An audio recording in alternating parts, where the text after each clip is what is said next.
Alors, si je pointe Uranus, vous voyez qu'il y a beaucoup de traits rouges et il n'y a pas de traits bleus. Et oui, parce que Uranus, il est mis au défi lui aussi. Le carré ici à ce milieu du ciel Lion, et donc à ce fond de ciel Verseau, avec Saturne, c'est que il faut pour cela sortir de l'ego, sortir des blessures narcissiques, et ces blessures narcissiques, ou quand je dis blessures, peut-être vides narcissiques, écueils narcissiques, qui nous font réagir et qui nous font adopter des attitudes plutôt égotiques, égocentrées, où on tombe dans le moi-je, alors que nous devrions plutôt être dans le nous, nous sommes. Au lion, on dit je t'aime, tandis qu'au Verseau, c'est ici je nous aime. C'est pas la même chose. Je nous aime dans ce que nous sommes et dans ce que nous devenons. Le Verseau ici, avec ce Saturne, c'est le deviens qui tu es de Nietzsche, ou le ose devenir qui tu es d'André Gide. Toute la force de la jeunesse d'ailleurs, parce que dans cet ose devenir qui tu es, ça parle à notre jeunesse intérieure, hein. Les Gémeaux ici, le Sagittaire, axe jovien, je le rappelle, être dans un souffle de jeunesse permanent, parce que ce souffle de la jeunesse permanent, cet esprit jeune qui garde de la curiosité ici, hein, les Gémeaux, Mars, Lune, c'est la curiosité, donc avoir une énergie, réflexe de curiosité pour découvrir de nouveaux chemins, d'autres chemins, de complétude, de cheminer ensemble, l'un avec l'autre, l'un et l'autre, être dans je nous aime, et sans non plus perdre la notion des particularités, des particularismes, et que ces particularismes ne doivent pas nous opposer, mais au contraire, nous complémenter. Et là, ça devient une relation riche, hein, maison 2, maison 8, c'est un axe de richesse aussi. Donc la richesse des engagements, la richesse des idéaux, la richesse justement des particularités qui s'intègrent avec le Sagittaire dans un socle de valeurs personnelles et de relations. Alors cette pleine lune, c'est aussi la flèche de l'archer Sagittaire. Mars ici représente toujours le fer. On voit cette pointe ici, c'est la pointe métallique de la flèche du centaure. À la nouvelle lune, le centaure Sagittaire a bandé son arc. Cette fois-ci, à la pleine lune, il va lâcher sa flèche pour atteindre le centre de la cible. On peut faire bien sûr une analogie avec l'événementiel en présence. Quelle est donc cette flèche? Cette flèche visée pour atteindre la cible. Mars Bélier est un Mars belliqueux qui fonce, mais le Mars Scorpion, puisque nous avons un ascendant Scorpion, c'est le Mars de l'art martial, ce qui n'est pas du tout la même chose. L'art martial est encadré de codes. Comme son nom l'indique, c'est un art martial. Encadré de codes, encadré de règles, encadré d'éthique. On ne rentre pas sur un tatami, comme ça, bille en tête, en voulant absolument détruire l'adversaire. Non. D'abord, on ne détruit pas l'adversaire. On le met au tapis, on le met hors d'état d'être opérant, de nuire si tel est le cas, mais on ne le détruit pas. Donc cette flèche du centaure, cette flèche sagittarienne, peut avoir plusieurs significations. D'un point de vue des relations, c'est clair que on vise son ou sa partenaire idéal, qui s'appuie sur des valeurs communes, des valeurs fondamentales pour pouvoir continuer dans ce monde qui est déliquescent. Pour moi, ça fait aucun doute, parce que Jupiter-Neptune, c'est aussi la dissolution de notre civilisation. En tout cas, des institutions, des législations qui régule nos civilisations occidentales. J'aurais envie de dire que c'est la fin de l'empire occidental, même si, bien entendu, nous ne fonctionnons pas sur un mode structurel d'empire. Et vous avez bien compris qu'il s'agit ici plutôt d'un point de vue de l'esprit, de l'énergie, de l'esprit, de nos modes de fonctionnement occidentaux qui arrivent à bout de souffle. Jupiter représente tout ce qui permet de réguler le vivre ensemble. Les lois, les institutions, les constitutions. Donc, c'est clair que quand Jupiter passe par Neptune, Neptune le grand dissolvant universel, eh bien, il y a quelque chose qui se dissout. D'autant plus que Saturne est carré à Uranus toujours, et que ça indique un changement de civilisation. Donc effondrement de nos systèmes de civilisation, dissolution de nos systèmes démocratiques, parce que Jupiter représente la démocratie. C'est aussi dans le signe des Poissons. Le signe des Poissons annonce la fin de quelque chose, la fin d'un temps, la fin des temps. Mais c'est pas la fin de tout, c'est la fin d'un temps, d'une façon de fonctionner. Alors il y a plusieurs attitudes par rapport à ce qui peut opérer, à ce qui se passe de cette déliquescence, de cette dissolution de tous nos systèmes structurels. Soit on est dans la peur et on refuse cette dissolution. Mais comment refuser quelque chose qui est dans l'ordre des choses, qui est dans l'ordre naturel? Toute espèce existante partout dans l'univers est amenée à cela, est amenée à connaître des cycles de croissance et des cycles de décroissance, mort, jusqu'à la dissolution. Nous-mêmes ne sommes pas éternels, nous sommes mortels. Donc nous devons accepter de vieillir, de nous dissoudre quelque part et ensuite de mourir.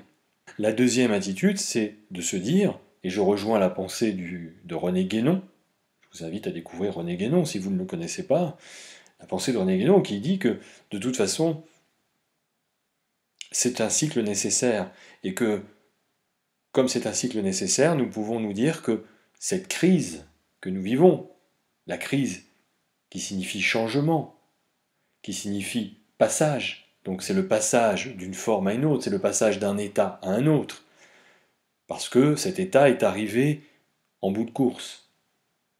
Il est arrivé au bout de ce qu'il pouvait donner.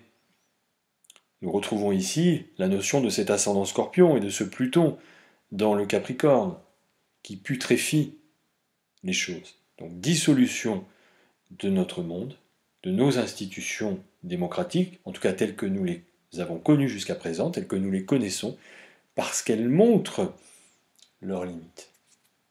Et quelque part peut-être que aussi le ver est dans le fruit, donc les corruptions. Et le Scorpion ici vient consumer, Pluton aussi consume, brûle. Entre le mot consommation et consommation, avec le taureau en face, il n'y a pas beaucoup d'écart. Consumérisme, donc nous consumons le monde. Mais à consumer le monde, à consumer la vie, nous nous consumons aussi sur pied.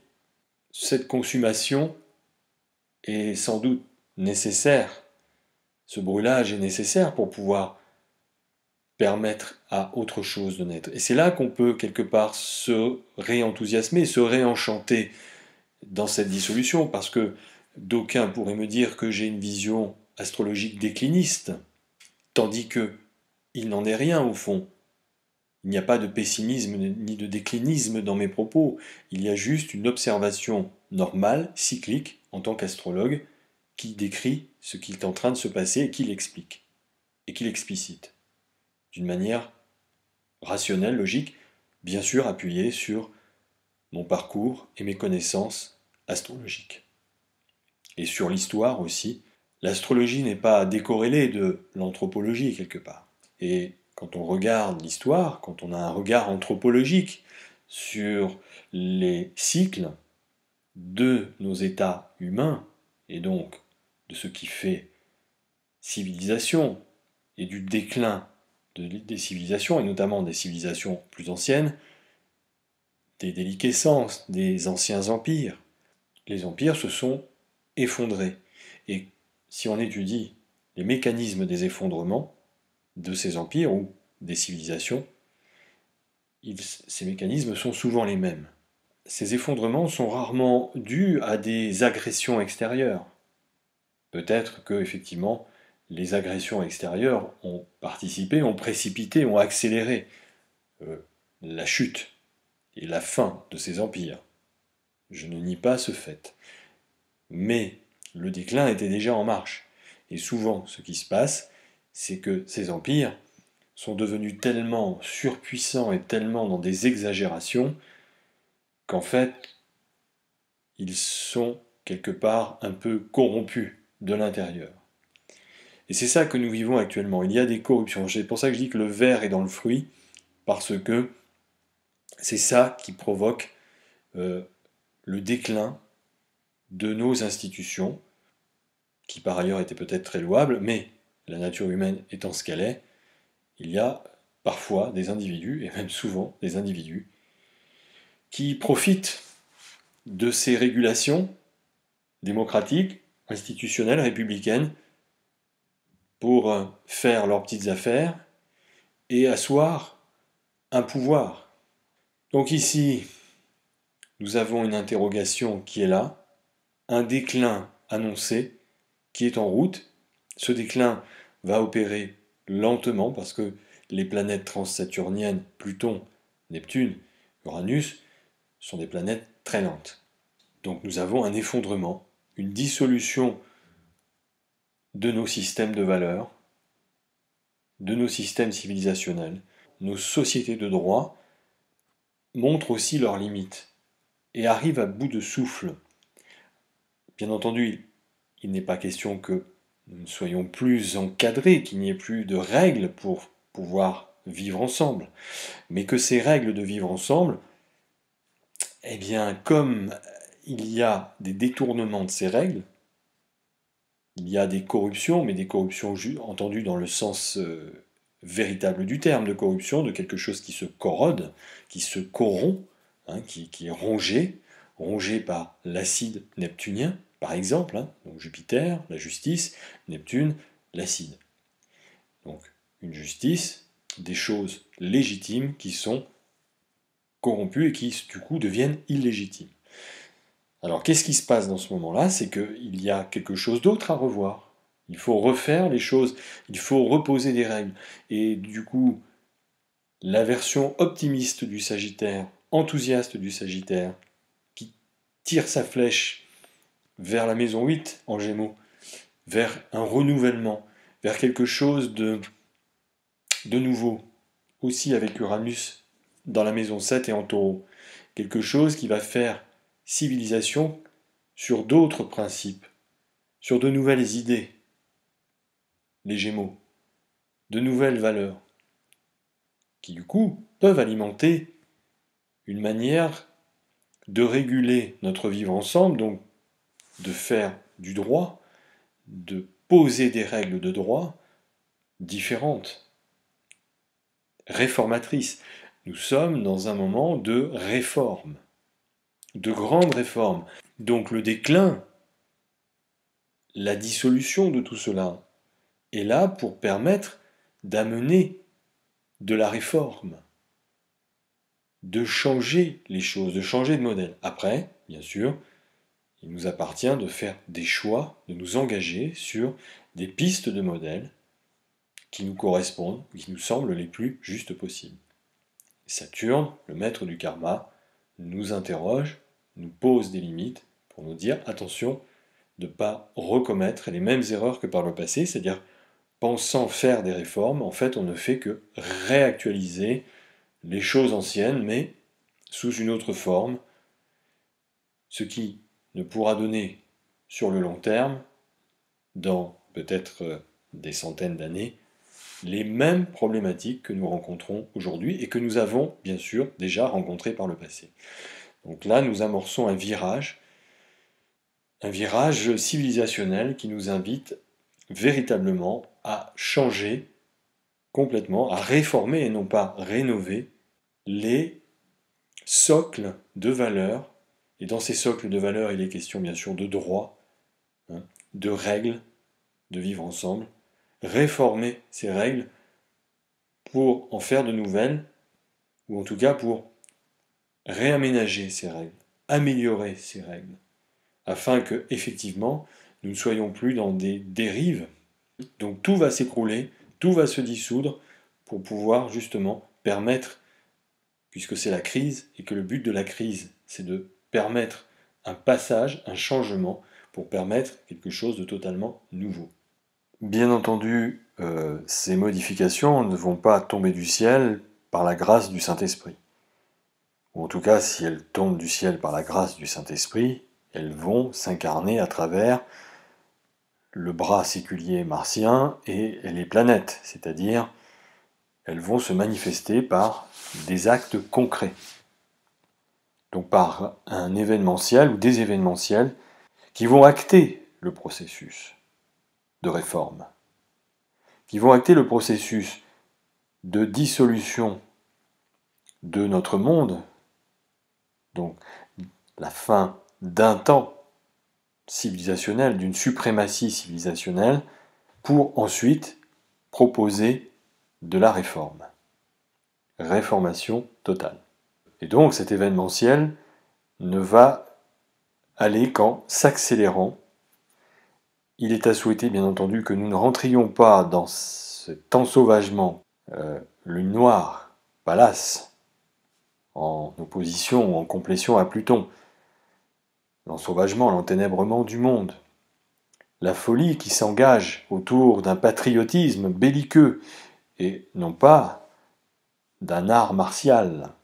Mais, vu les circonstances, vu que actuellement les drones ukrainiens, ou plutôt les drones de l'OTAN livrés à l'Ukraine, commencent à rentrer sur le territoire russe actuellement, à bombarder certains sites stratégiques russes, je crains hélas que nous allions vers un embrasement général.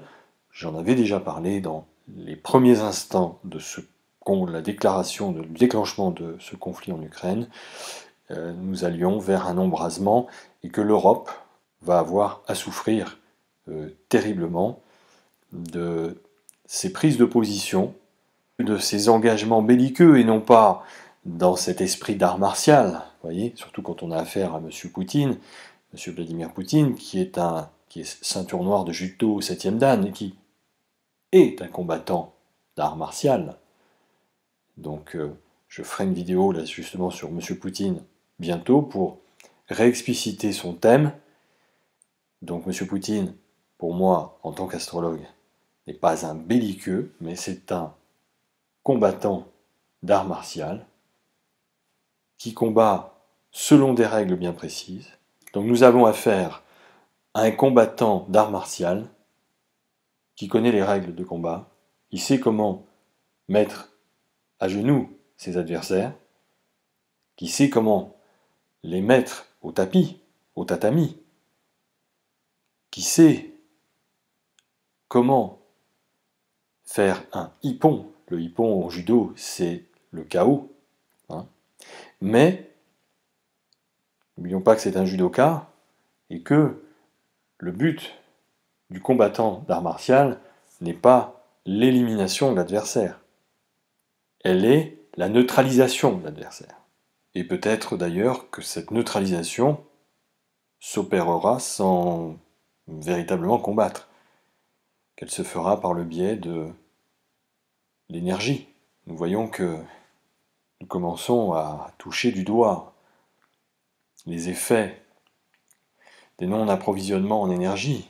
Donc peut-être la neutralisation viendra d'un appauvrissement en énergie de l'Europe, de l'Occident, et que cet appauvrissement en énergie, ce manque d'approvisionnement en énergie, forcément, si on n'a plus d'énergie, on ne peut plus produire. Uranus en Taureau, ascendant Scorpion, délestage énergétique. Avec cet ascendant Scorpion, aussi, nous pouvons nous consumer sur pied, nous consumer sur place.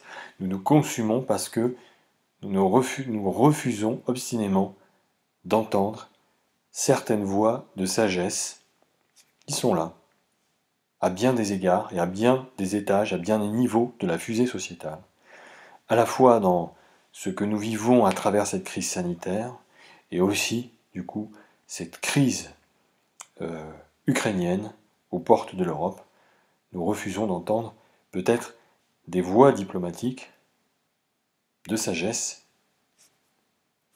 On voit que les voix diplomatiques qui peuvent être représentées par cette planète Vénus, et aussi ce Mercure qui est le messager de cette Vénus-là. Le messager, porteur de bonnes paroles, on voit aussi qu'il est mis à mal à travers deux sexquicarés, l'un à Uranus et l'autre au milieu du ciel, Lion. Le lion qui, dans sa toute-puissance et sa fixité, bloque et refuse d'écouter, refuse d'entendre. Et on voit aussi que ces deux planètes font carré et à Jupiter et à Neptune, et qu'il y a en effet des voies de stratégie diplomatique qui ne percent pas, qui ne sont pas entendues.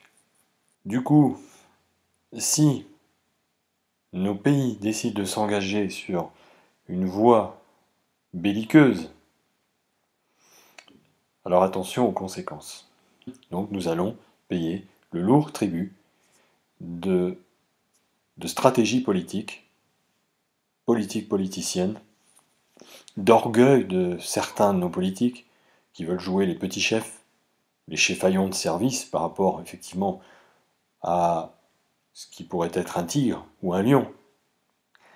Le lion aussi, ça peut être représenté par Monsieur Vladimir Poutine. Oser aller défier un lion à main nue, quasiment, c'est courir à un danger certain, voire à une mort certaine. La lune noire ici, conjointe à Pallas en Cancer, qui oppose à Pluton. Attention à l'enténèbrement du monde, à l'ensauvagement, parce que quand Pluton a des contacts avec la lune noire, c'est souvent, il y a des opérations un peu ténébreuses et obscures, cachées. On est ici dans des moments quand même où les corruptions continuent d'opérer dans ce monde.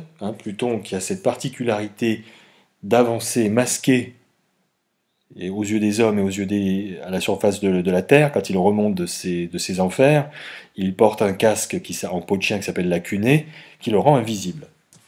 Ça le rend invisible, donc il peut faire ses petites affaires, il peut faire ses petites histoires. En même temps, en étant invisible, il voit aussi comment les autres se comportent, parce que comme il est invisible, il peut s'approcher, observer et voir comment les autres se comportent. Pour démasquer, dévoiler le dessous des cartes, justement, et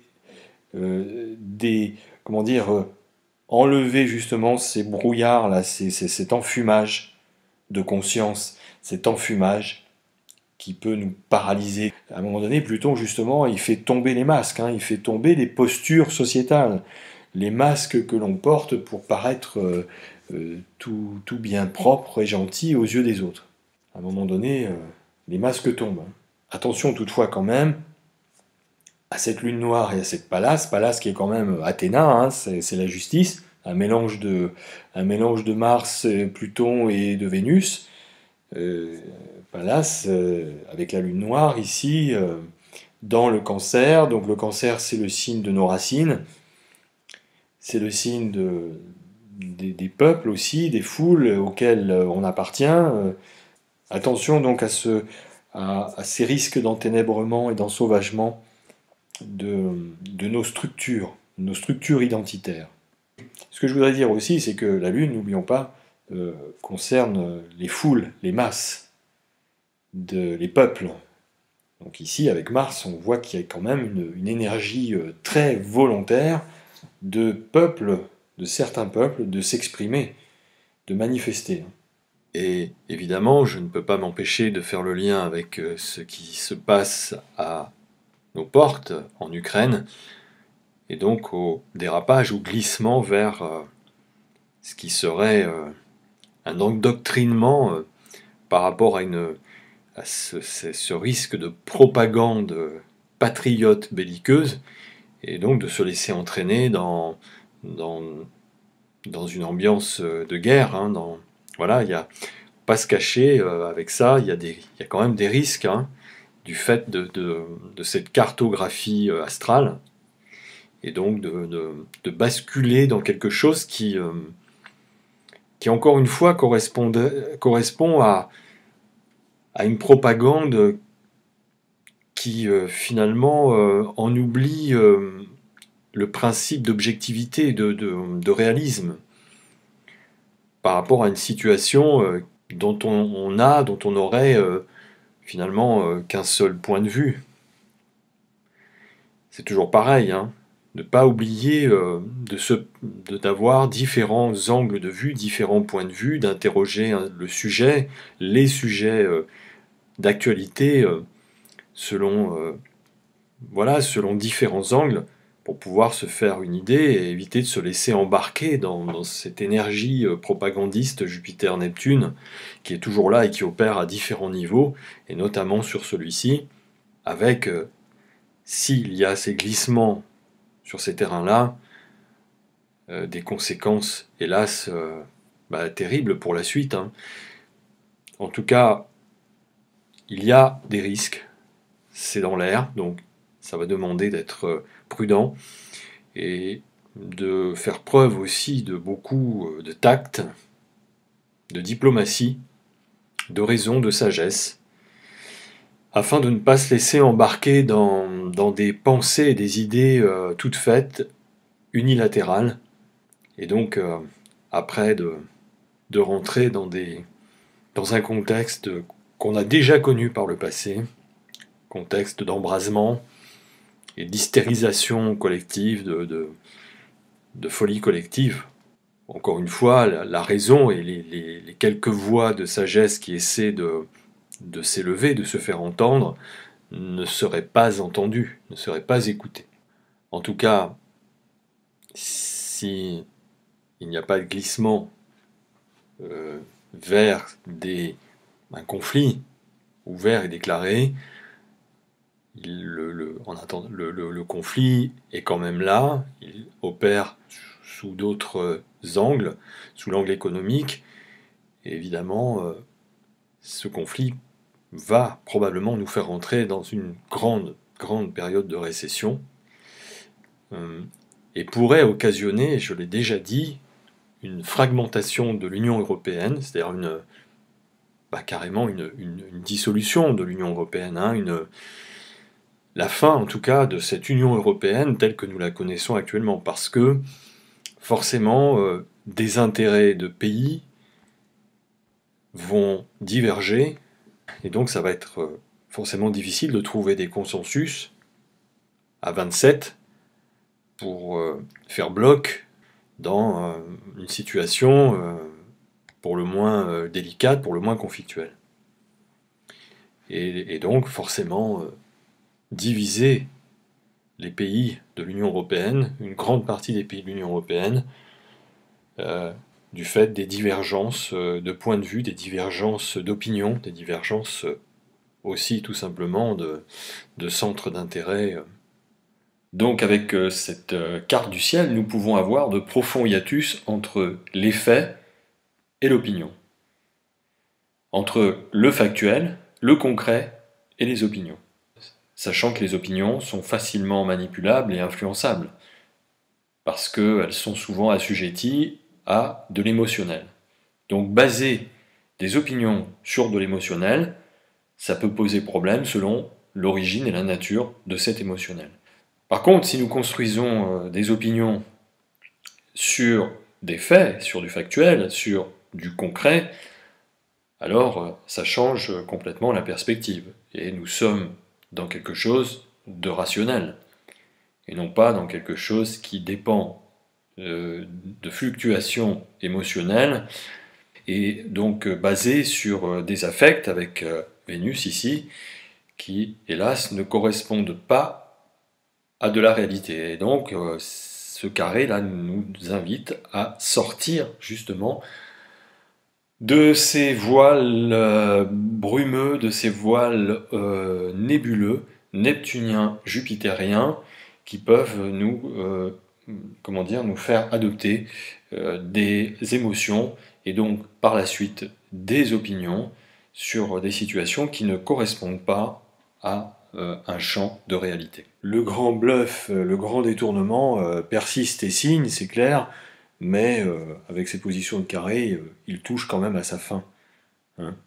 Donc ça va devenir quand même de plus en plus difficile pour ce grand bonimenteur, là, cette vague d'illusions. Ayez confiance, on veille sur vous. Et puis aussi cet esprit de solidarité. En fait, on a joué sur nos sentiments de solidarité, sur nos sentiments d'empathie, hein. C'est de ça que parle aussi cette lunaison. Ça a joué là-dessus, ça a touché quelque chose d'humainement profond, et donc on a réagi en fonction de ça. Mais quelque part, c'est de la manipulation, hein. Vous voyez, comme un pervers narcissique ou une perverse narcissique qui vous manipule complètement, qui joue avec vos émotions, avec vos sentiments, pour vous faire adhérer à ce que cette personne est finalement, à sa pensée. Elle vous fait rentrer en connexion avec ce qu'elle a de plus, malheureusement, de plus trouble, de plus maladif, hein, parce que c'est une maladie, il ne faut pas l'oublier quand même, hein. On s'est laissé complètement manipuler parce que ça a touché nos sentiments, nos émotions humaines d'empathie, de solidarité, hein, ce qui est le propre de Neptune et de Jupiter. Euh, et donc, par solidarité, par empathie, on a répondu positivement à ces injonctions, à ces manipulations, à ces distorsions de la réalité. Et le carré, ça nous met bien sûr au défi de sortir de tout ça, hein. Voilà, de sortir de tout ça, de se réapproprier son moi avec Mars, euh, et de prendre position clairement par rapport à ça, et de se distinguer, de sortir, hein, de cette manipulation quand même assez perverse, il faut le dire, hein. Ça, ce sont des aspects quand même de perversion, bien soutenus en plus par Pluton, tant qu'à faire, allons jusqu'au bout, et donc de retrouver ses esprits, de retrouver sa lucidité. Mercure est quand même mis sacrément au défi, hein, ici, hein, qui est donc un des maîtres de cette pleine lune. Mis au défi par ce carré à Jupiter, mis au défi par ces sexquis carrés à Uranus, et également à cette fonction milieu du ciel. Et mis au défi également par cette lune noire et cette Pallas. Ça veut dire que il est temps de sortir des obscurantismes propres à cette lune noire et à cette Pallas. Parce que si on reste dans ces obscurantismes, alors attention aux dérives, attention à la suite, et à ce, malheureusement, vers quoi ça pourrait déboucher pour le monde et pour l'humanité. Dans les travers les plus, malheureusement, les plus sauvages, les plus primitifs, ce qui correspond à la lune noire, à cette Lilith. Bon, il y aurait encore tellement de choses à dire sur cette lunaison, mais en tout cas elle est intéressante parce qu'elle pose des points de rupture pour sortir des blocages et des points de rupture aussi avec ces zones de confort, ces zones de peur pour aller s'exprimer, hein. Faire valoir sa personnalité, faire valoir son identité propre, faire valoir le soi, c'est le cheminement vers soi. Sortir de zones brumeuses, de zones qui sont pas claires pour être là dans le monde clairement avec les autres et non pas face aux autres. Voilà. Mais encore une fois, bien sûr que nous ne sommes pas dupes justement, hein, parce que ça c'est un aspect de duperie, de tromperie. Nous ne sommes pas dupes et que on ne peut peut-être pas s'entendre, hein, avec tout le monde. Et quelque part aussi, il y a du choix à faire, du tri sélectif, du choix à faire dans les associations, dans les relations, dans les ententes avec un autre ou avec une autre. pour pouvoir former un couple, une association. Alors évidemment, ce Mercure est un peu empêtré dans ses illusions, il est empêtré dans des croyances qui tournent un peu en boucle. En même temps, il y a un sexquicarré à Uranus, ça veut dire qu'il est obligé ici, Mercure doit lâcher avec ses croyances, avec ses propres auto-illusions. De penser que les choses vont s'arranger aussi d'elles-mêmes, que tout est juste, que tout est à sa place. On est un petit peu dans des croyances, voyez, de type New Age, là, que oui, bah, tout est juste, tout est à sa place, l'univers va pourvoyer à tout. Alors si on est dans ces postures-là, on risque d'être sacrément déçu. Parce que ça, c'est des postures de croyances New Age qui ne correspondent absolument à aucune réalité, parce que, et c'est la Vierge qui nous le rappelle, quand il y a du désordre ici avec ce Neptune en Poisson, eh bien, il faut remettre de l'ordre. Et qui remet de l'ordre? Certains êtres humains. Parce que si on part de ces postulats de croyances New Age, alors il n'y a plus besoin de justice. Il n'y a plus besoin, on laisse faire le pire parce qu'on se dit que le pire à sa place, c'est juste qu'il soit à sa place. Non. Mercure, surtout le Mercure Vierge et même Gémeaux, remet les choses à leur place. Et d'ailleurs, c'est ça le carré à Jupiter ici.